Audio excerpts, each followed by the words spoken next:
In this video, I'm about to show how to fix corrupted save data in Rocket League PC. Some of the PS4 users may get PS4 data or database corrupted errors while playing any particular game. To fix it, go to the back up all the game files from the saved folder and move them to another device.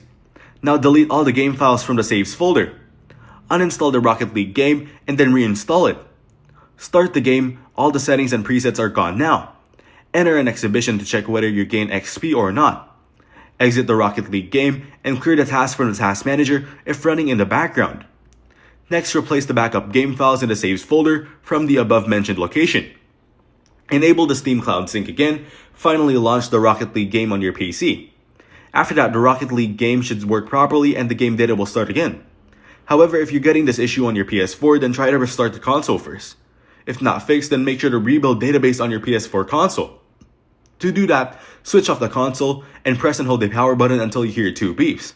A PS4 will boot into the safe mode, connect the PS4 controller, and go to rebuild database. Wait for the process to complete and restart your console normally.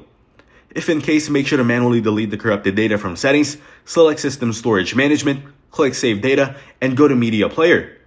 Here, delete the corrupted data file by pressing options, then exit and reopen the media player app. Once done, you'll need to re-download the corrupted/deleted game file. Additionally, check the disk storage, free space, HDD issues, etc. Thanks for watching. Don't forget to like and subscribe.